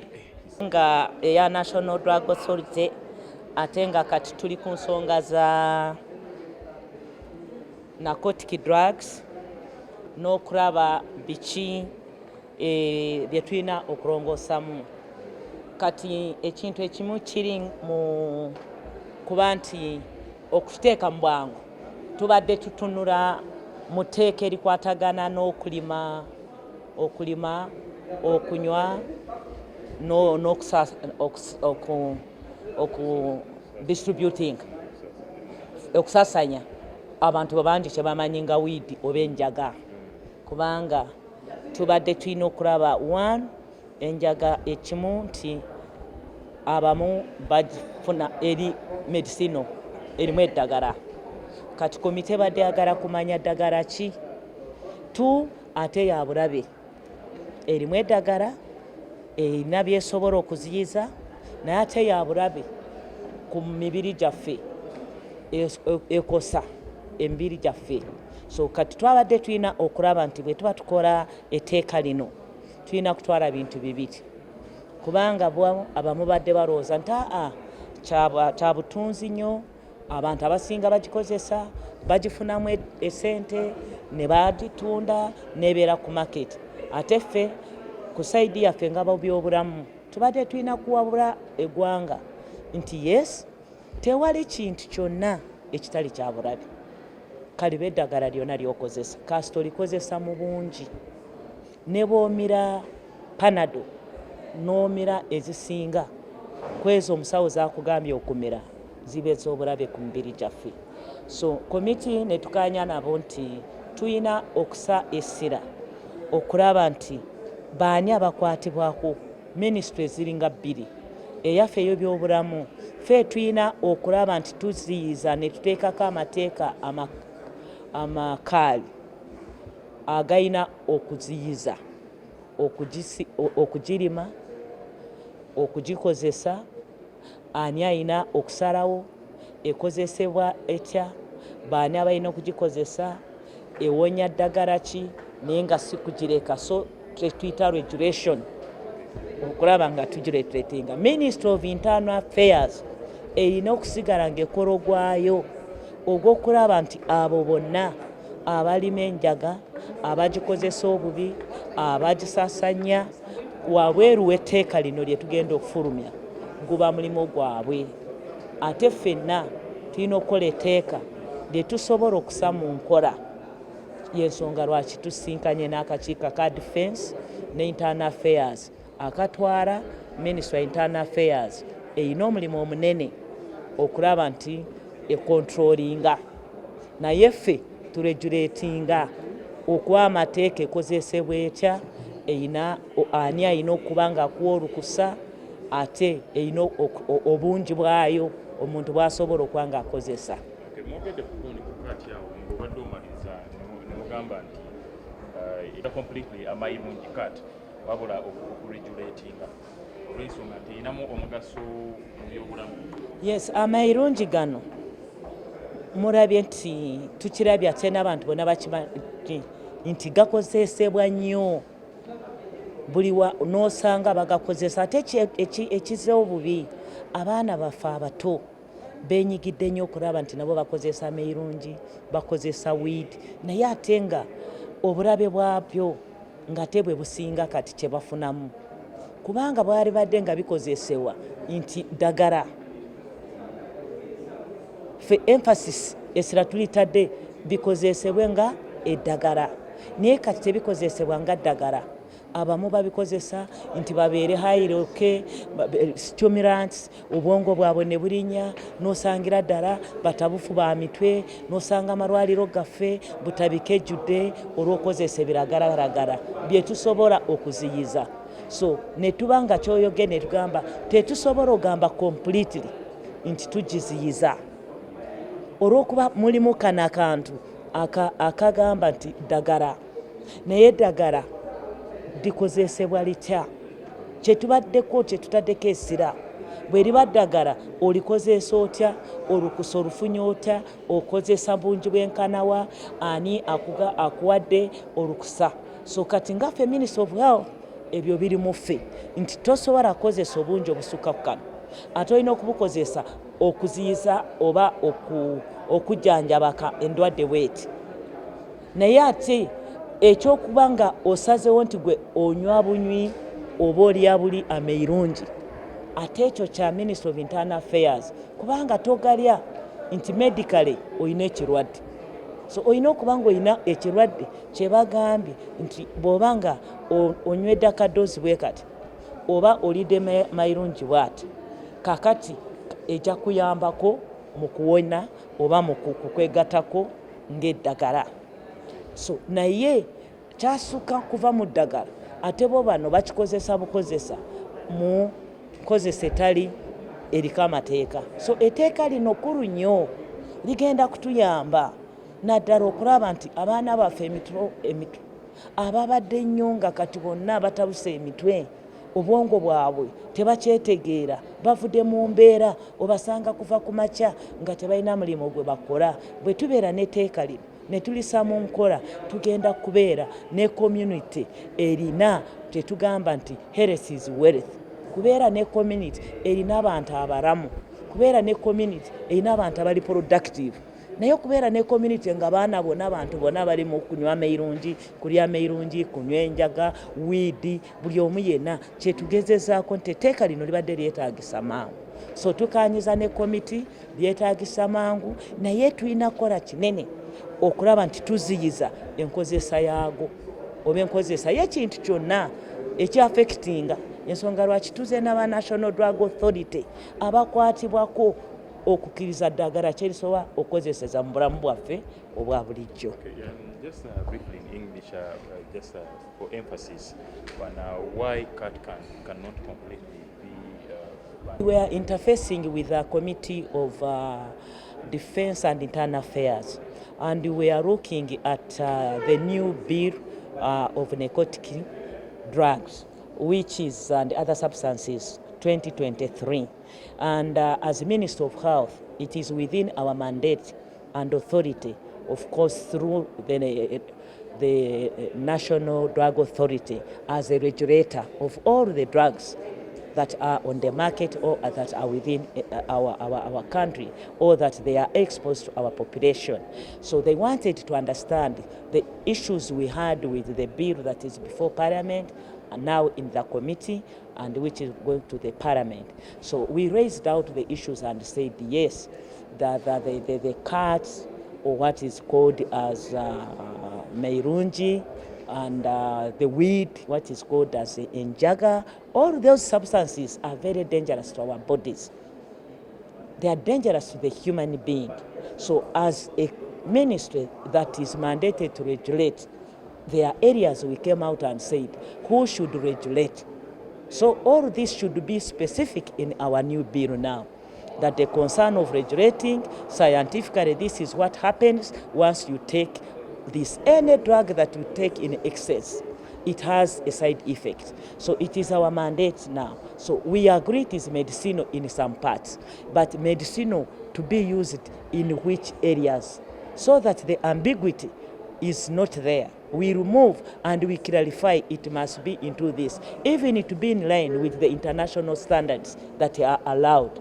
Not that somebody wakes up and is just smoking, is just taking Amairungi, all these substances. And you find our society now so much affected, especially the young generation.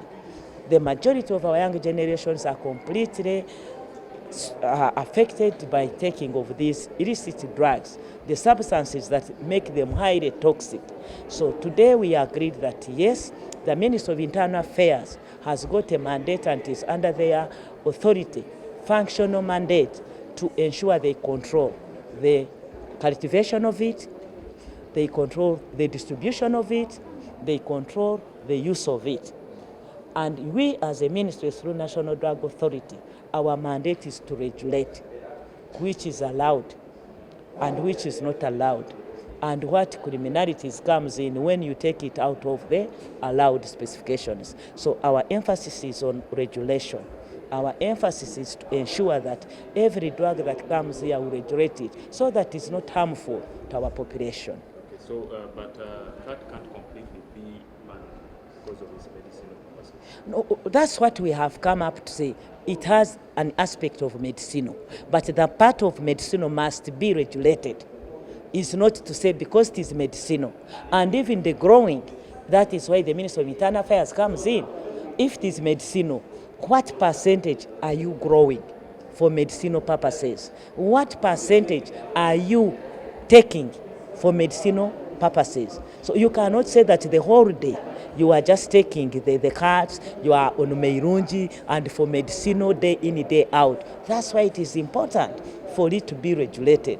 That is why it is important for it to be controlled.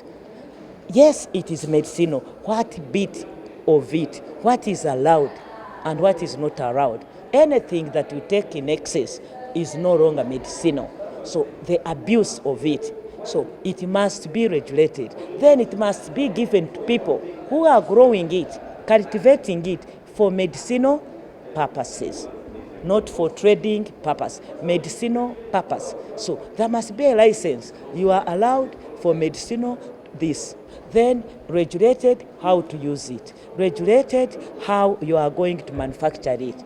It's not that you are just going to come up and then you put it on the market and the whole population is completely put to be affected by these substances. So for us as a ministry, we are happy that the law is coming back again to regulate it. Anything that is regulated is good for our